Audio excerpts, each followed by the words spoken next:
let's give Mr. Coach Cogswell a warm round of applause. How's the voice? Is it good? Very good. All right. So possibility, in my experience, is based upon saying yes. And one of the great quotes that I like that kind of inspires me and keeps me on track is, after the final no, there comes a yes. And on that yes, the future of the world hangs. Now, I modified it a little bit because I thought the world was kind of like a little heavy lifting. So I've modified it to say our world hangs. And isn't that an interesting hybrid, an American poet and an attorney? So He actually worked, he was an actuary at an insurance company. also, wow. Yeah, and he worked there every... So the name Cogswell probably has been tattooed in your subconscious by some obscure cartoon character. Any players? Any guessers? Bingo! We have a winner. I said it earlier. Dessert is handled. So we didn't get that far. We had a clue. Cogswell Cogs. Gotcha. So, Are and you a direct descendant?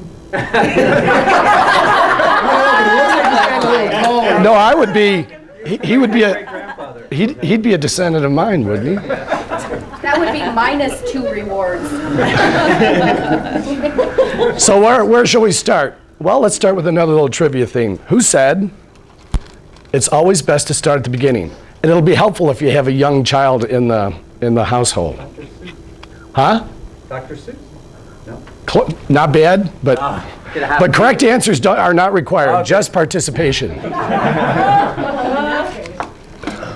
How about Mr. Rogers? Oh, wait a minute. How about Barney? What's his face that wrote the baby? Yeah, begin it. All right. Well, I'm going to run out of candy here. But it was a guess. It was a guess. Ready? Can you catch? I can't catch, I didn't say anything. I'm sorry. I was blinded. I was blinded by the light.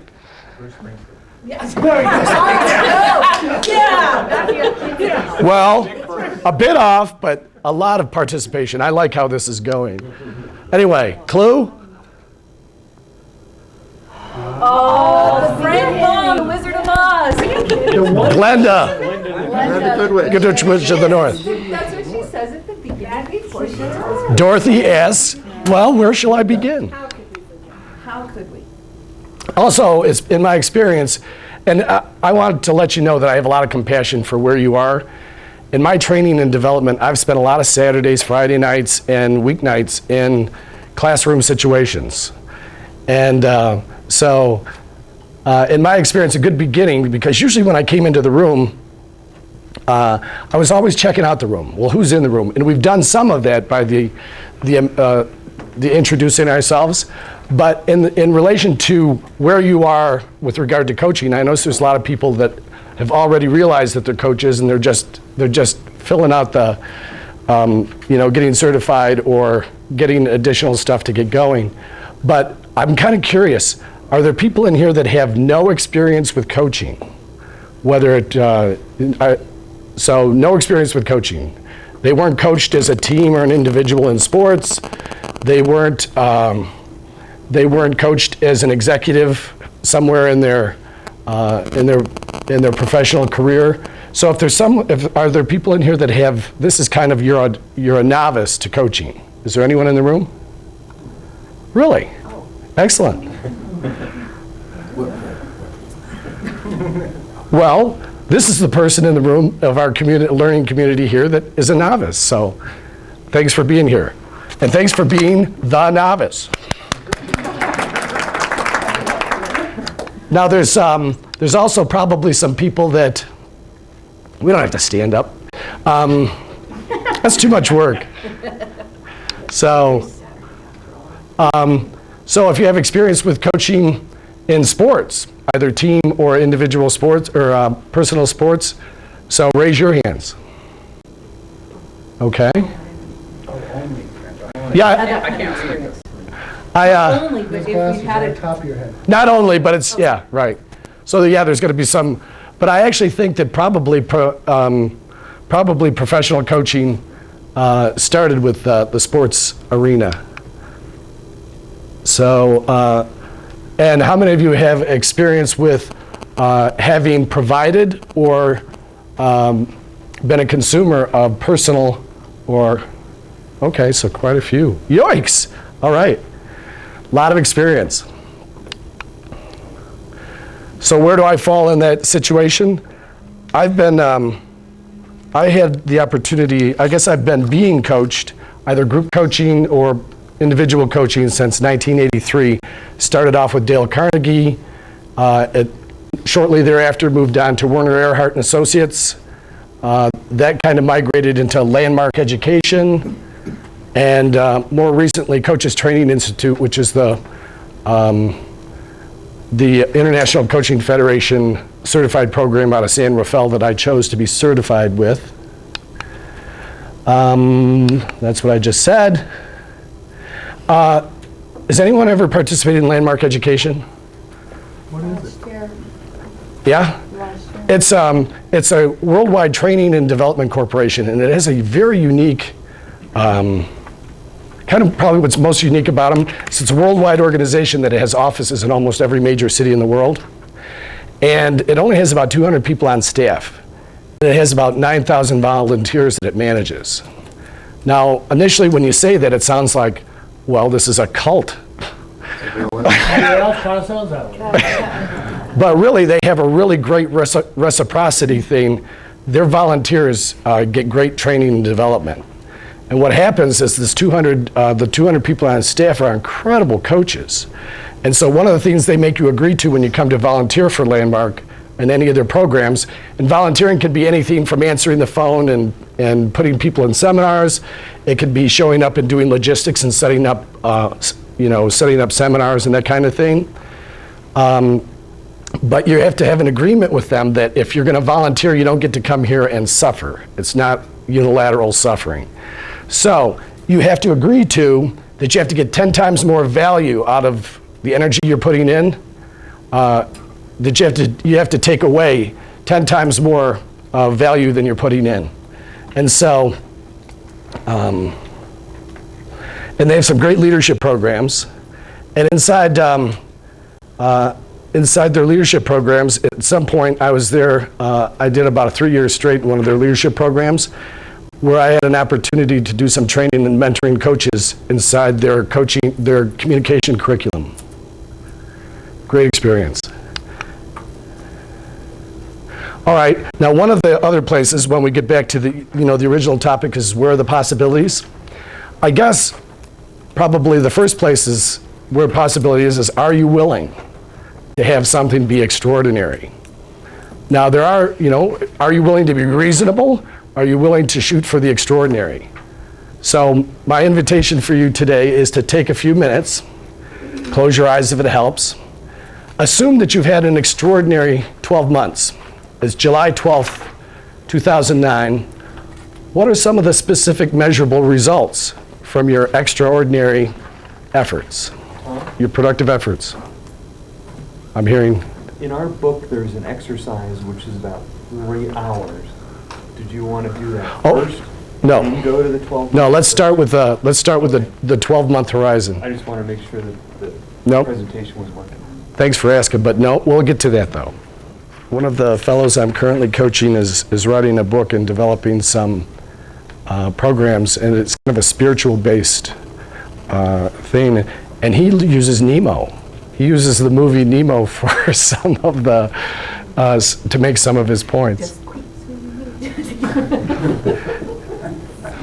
Yeah, what's available to that character because she has short-term memory. Because she seems to be happy as a clam, where Marlon, the father, seems to be really hung up, and he's got great memory. Pitfall 1. Fear and isolation-based coaching always pushes the opportunity for even a desirable unknown into the obscurity of maybe someday, where, oh, I like this, a new acronym, FFPD. Are you ready? Fight. Flight. That's my dog Mo playing dead.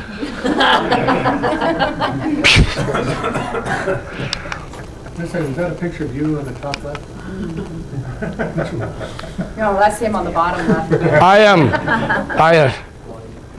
I look like Jesse Ventura, huh? Oh, on the left, you say? That guy's Jason, whatever his name right. He's quite a dude. is. Should be James. One on your side. All right, what's next? All right, so probably one of the things, I don't know, in how many of you there's, I don't know that I'm the oldest person in the room, but I'm probably pushing it. But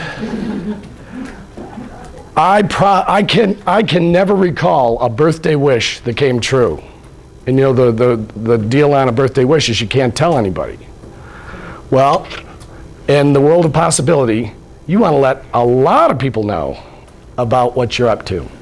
So take a moment to share with the person next to you what you've created for, what you're creating for the next year, what you're creating for what you want to get out of the boot camp, and if you've got some actionable items that you'd like to take in the next week. And if you have the privilege of sitting next to two people, square up with the person that you know least. So, ready? I just wanted to share one of my 12-month projects, and it was Marjorie, my wife, was a 12-month project where I was sitting in a room like this, and the 12-month project was I want to meet my life partner and be married within a year. Now, it took 16 months. There were some delays, construction delay. No, there were some delays. This is my father-in-law, Marvin. Marvin's part of the package. But anyway, we've been, August 8th, we will have been married about 14 years. So that was one of my possibilities. Okay, you got me confused. That's not you on the right.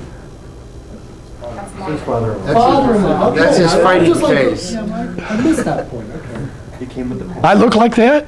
No, you don't look like that, but you're saying that's your life partner and you joined Jenny Craig and He's part of the package. This is right after the chemo. All right, so let's see. Now that's my son from my first marriage, Ben, and in this picture he's about 23, he's now 29. And this is Grace Victoria Rose. She was another one of my 12-month projects. My wife and I decided to adopt.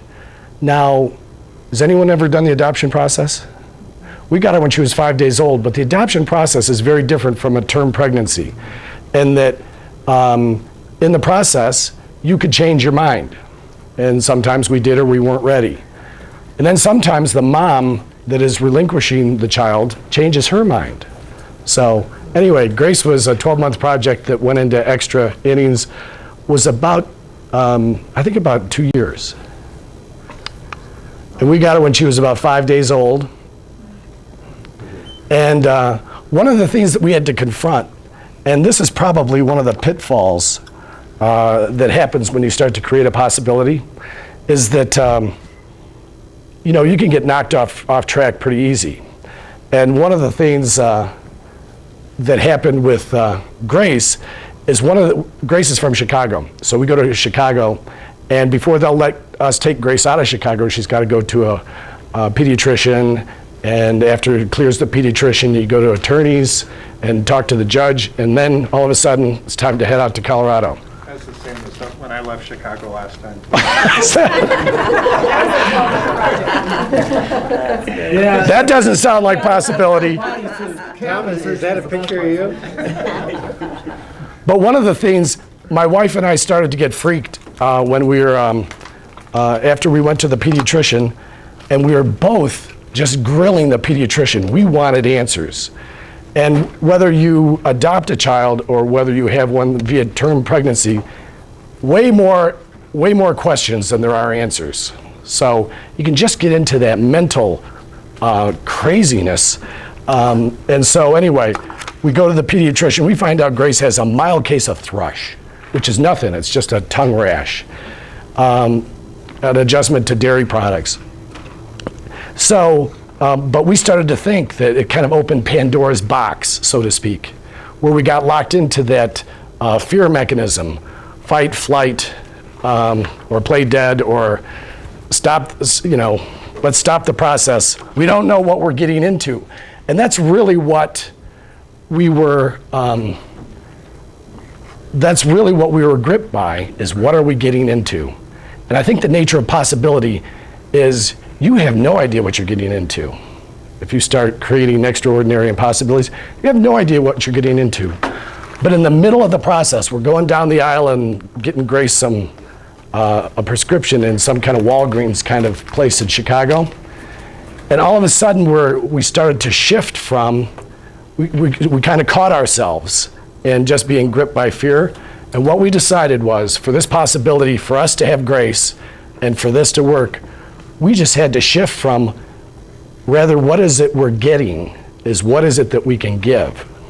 And at that point, all that craziness just seemed to go away, and it was like, of course, we're the perfect parents for her. So when you're looking at some of the pitfalls that you'll get into as you start to proceed down the, moving from loosely defined possibilities 12 months from now into into action, the day-to-day action, just know that chances are you'll be gripped by fear and wanting to throw out, just time out, quit, I didn't mean it, sorry.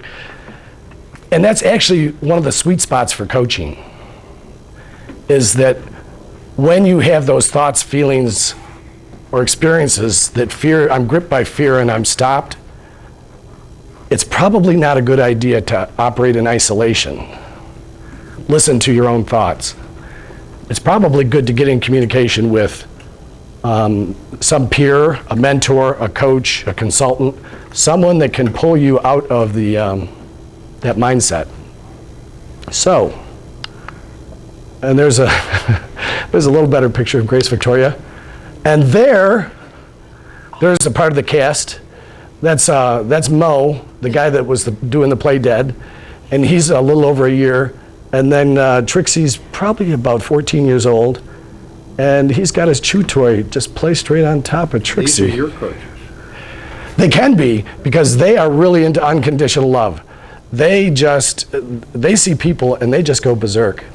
And there's it's probably worth, not even if you don't have a pug, but they have a pug rescue thing in City Park or in one of the county fairgrounds, and you get 200 pugs and their owners together, and there's not fights.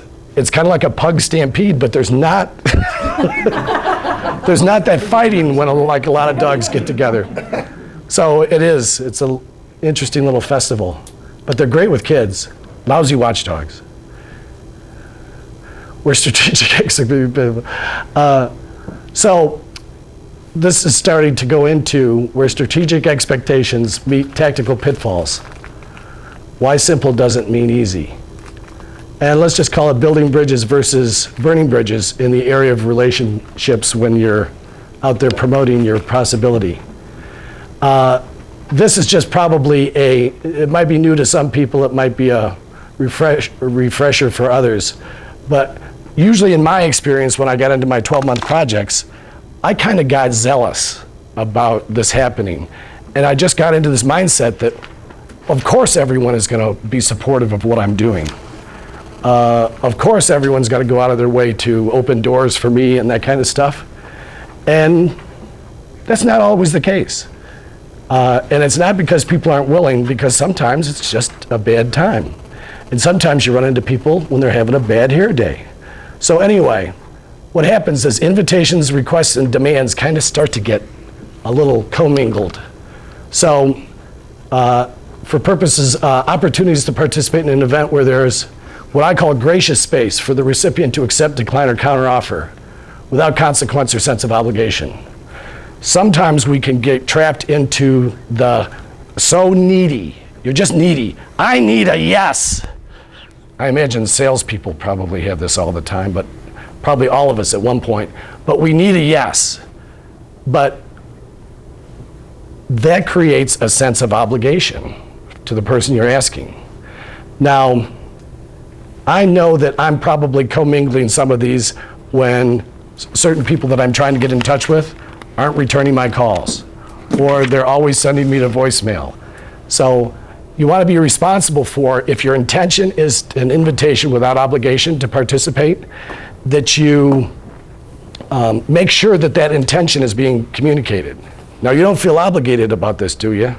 Kind of thing. So check in, I think, is to start to be responsible for the collaboration that you're looking to acquire. Request, not unlike, same kind of situation as an invitation, but it's usually that there's a specific action to be taken on your behalf. But again, have it be in that gracious space.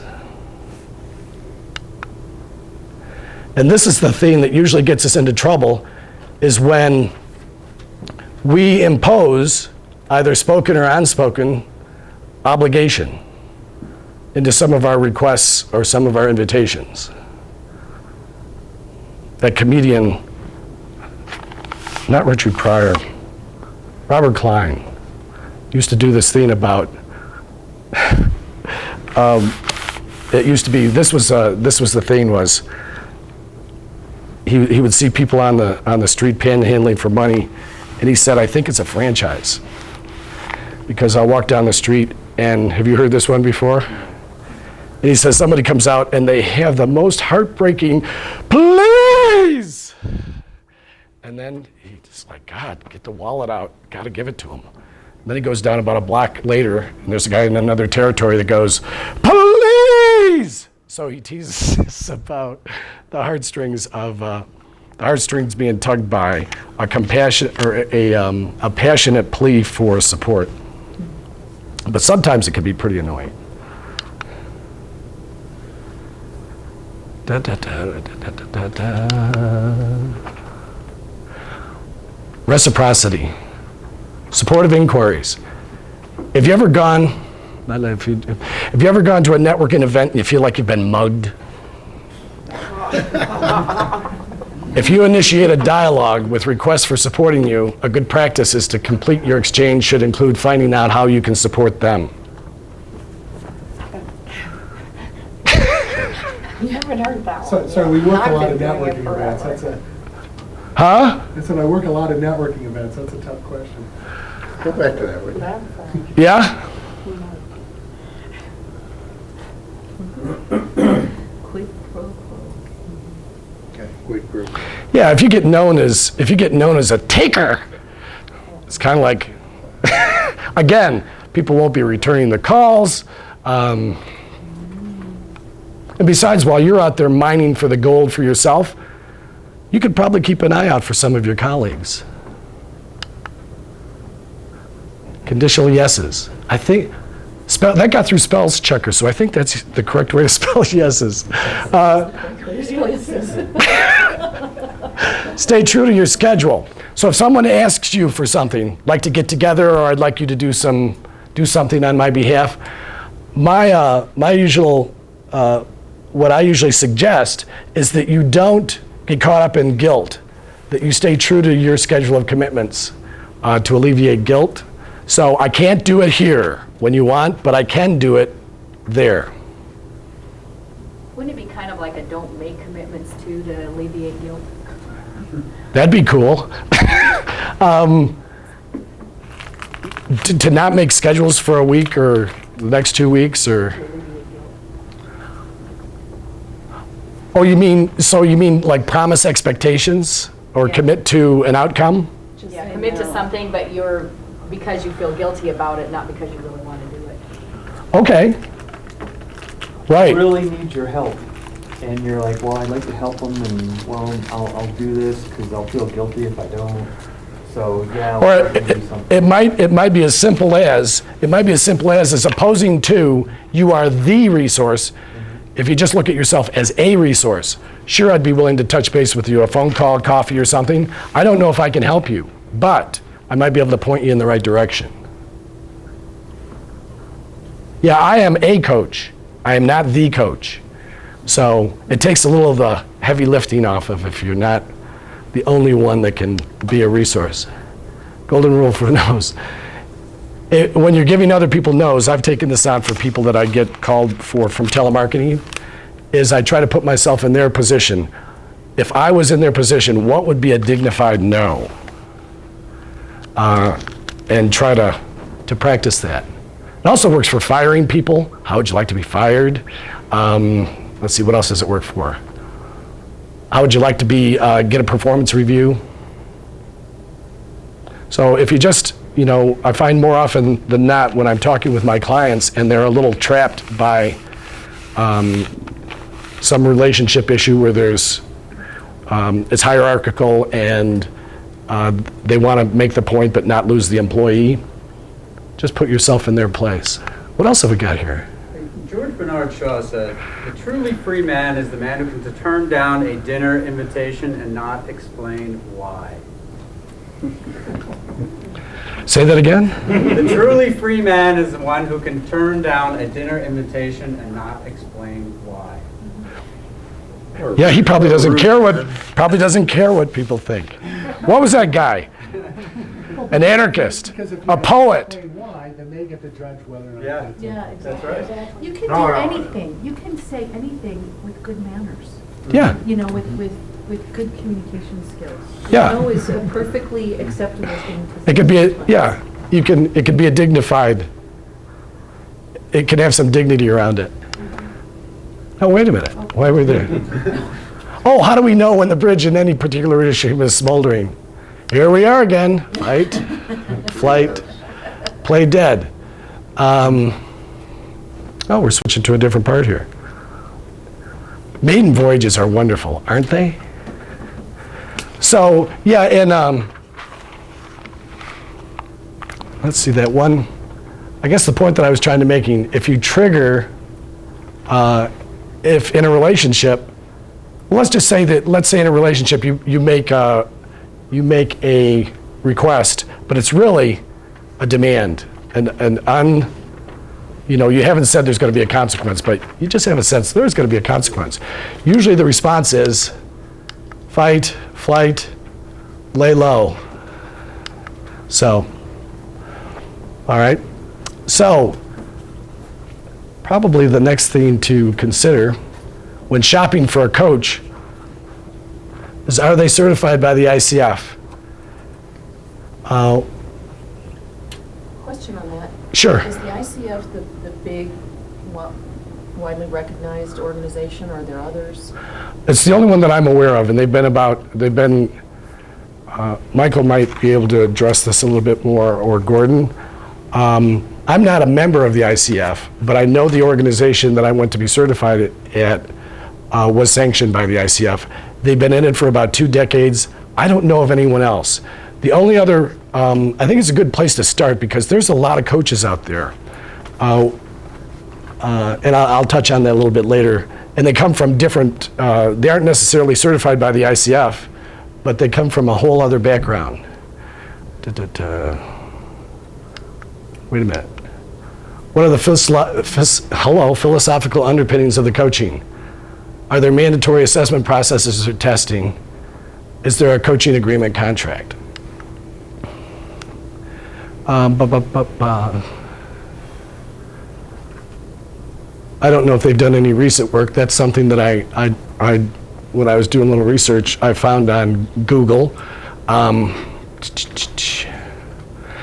It is an unregulated profession, and not to offend anybody that's in the mortgage business, but an unregulated industry can, all of a sudden have an awful lot of regulation.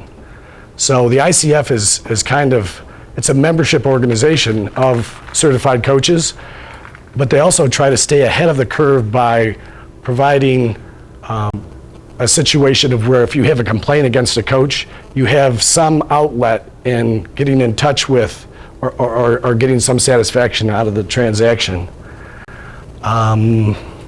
Also, there's a lot of, like I say, it's quite a smorgasbord of people out there that say that they're coaches and what their backgrounds are. And one of the reasons I decided to be certified, and this was kind of a bonus for me, But one of the things that I liked was when I took the core curriculum for the coaching program that I was in, it was very informative. But one of the things they suggested is if I take the certification program, that I will develop some mastery about, there's certain things you learn, and then if you intensely practice them and are supervised and reviewed and coached and kind of tweaked, there's kind of a freedom for me now. This is a kind of different thing, but when I got through a certification, I felt like there was a freedom to be in diverse situations without having to, kind of, what do I do now? Oh, here we go. Coaching progression. According to the world of Thomas, it seems to be the pro sports at the team and then the individual basis was where it started, then amateur sports. I took an early program with Werner Erhard and Associates called the Forum, and Werner was doing something called the Breakthrough Foundation, where he would put himself into getting a coach for tennis. He'd not played tennis before, or he'd always played it as, kind of a novice. So he got a coach to take his game up a notch. And he also started driving race cars. And the intent, if you listen to some of his tapes about what he was trying to distinguish was, how do you be effective, at 100 miles an hour? How do you be effective when there's a 90-mile-an-hour tennis ball coming at you? So I think amateur sports, and what he started to notice was it's very different being in the stands rather than on the court. So he tried to determine training and development that would have people be effective on the court. So group, individual, professional life. Oh, wait. Yeah. Where's the other one? There it is, okay. So that seems to be the progression that I've observed since I started being coached in '83. And I don't, like I say, that's my experience, not necessarily, I don't know that is the truth. But now this is the one, the pop psychology is the thing I wanted to talk about a little bit. There's a lot of programs out there, and I've even considered a few of them. But for instance, the E-Myth. E-Myth is a great book. It's been a bestseller on the list for a while. It creates quite a language, a common language for discussing when are you being an entrepreneur and when are you not. And I think he offers training programs for coaches. I have no idea if they're certified by the ICF, but it is a model of consulting. It is a model of coaching people in that consulting model. And I've noticed that there's other books. I had I picked up out of my library, I picked up, the stack was about this high. I decided not to bring them all, but just to make the point that there's a lot of programs out there that are based on a guy wrote a book. It was a great concept. It sold. They developed people to certify to kind of that brand of consulting, that brand of coaching. The name of that book was E-Myth? Here. Michael Gerber. Yeah, of course. And he's got a new book, E-Myth Mastery. Yeah, so many. Yeah.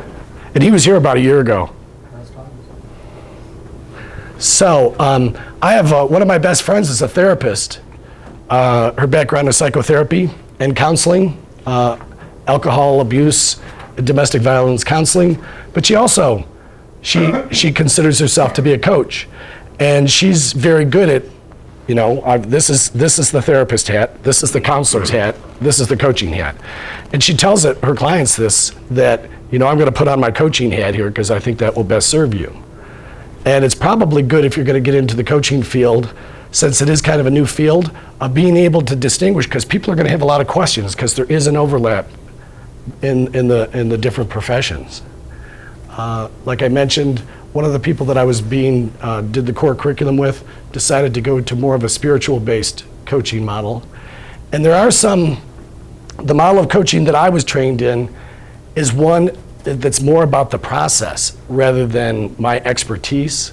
So I guess my job is to be an expert at facilitating the process of going from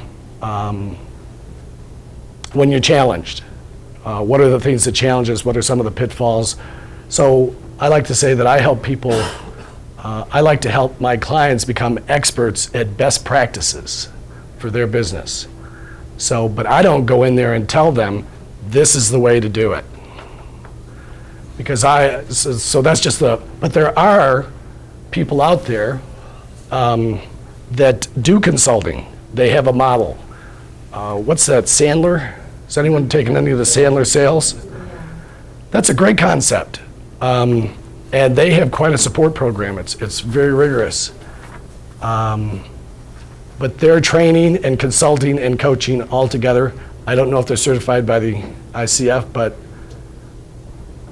and then I've started to notice, I ran into a fellow that has got,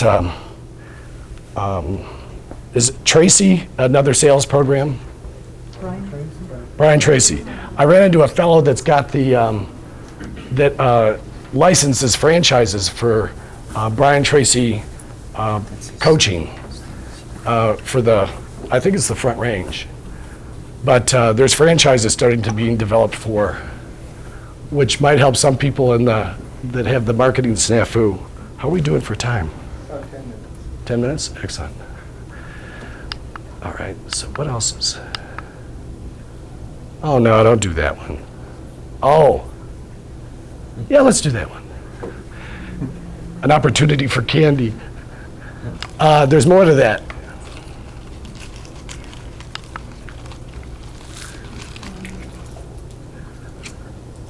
Any takers? Remember, it's not a correct answer that wins. Well, I would say it's Milton Erickson, but I'm not sure. You're correct. That's not, that's not correct. They get a piece of candy. You win. Bob Schuler. I keep winning now, even though I Who? don't know the answer. Who? Robert Schuler. I never heard him say that, but again, that's not the one that I picked. He's written 15 books, so I figured he said I would that. say eminent philosopher and well-known coach Thomas Cogswell said those. Whoa! 2 pieces of candy there. Whoa! Whoa! Dalai Lama? No, but that does sound like something that. Actually, I think you'll be quite surprised then. Clue? Responding to a rigorous press conference. There's some more of this I obviously didn't put in here, but I think that points to when we're looking at where the possibilities are. Yeah. So there's things that we know that we know. There's things that we know that we don't know. Now, if there's things that we know, it's handled, right? And if there's things that we know that we don't know, what can we do? We can go to somebody who knows. And then there's the don't know. Now, it's been in my experience in coaching that where most of the value is here. And usually to get to there, it requires you to surrender this.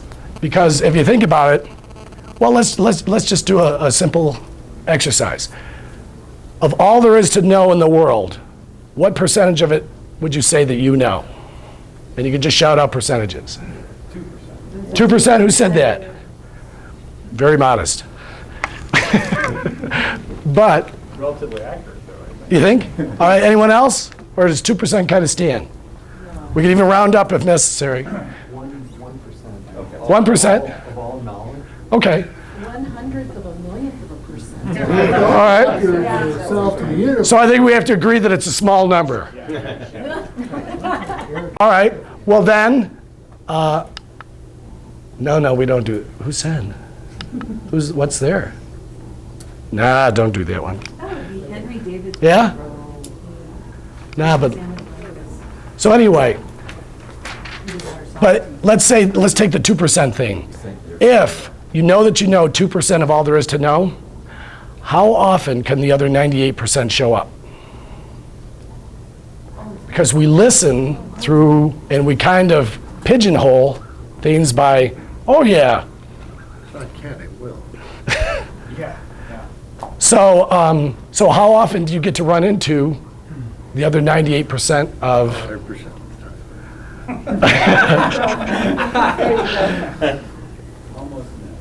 almost never. Unless, so what are one of the ways that, so one of the things that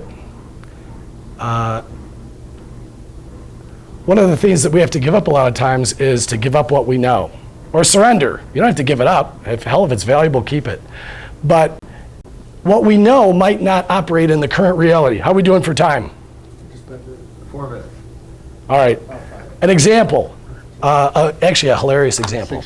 My mother, God rest her soul, got to, when my dad died when I was young, she got to raise 5 boys.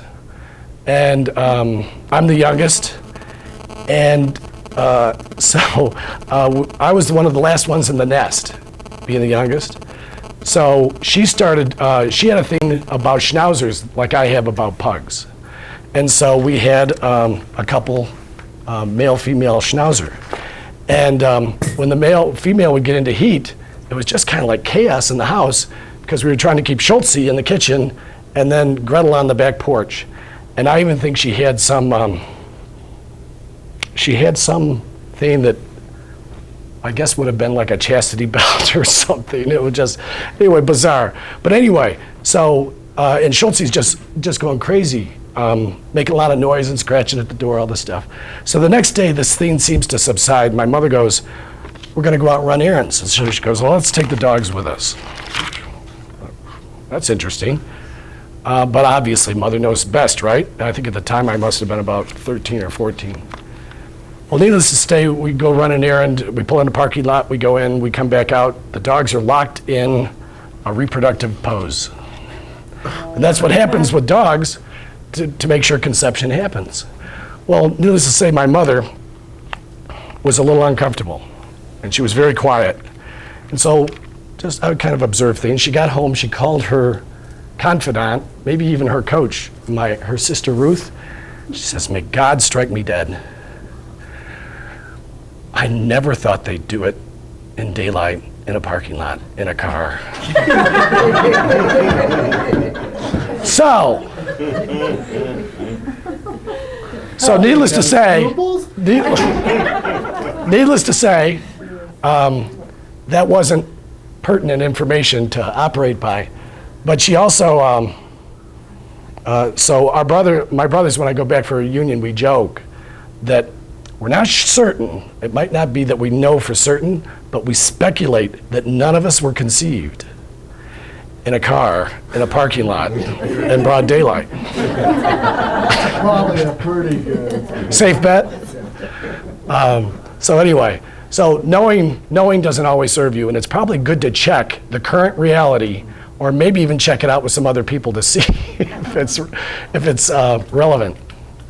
But feel free to give up what you know so that something else that's possible can show up. Said, I guess life is worth. Socrates. Who said that? Yeehaw. And then Henry David Thoreau said it really nicely. Could you pass this back? What's this? Oh, this is the theme that we talked about. Oh, I love this one too.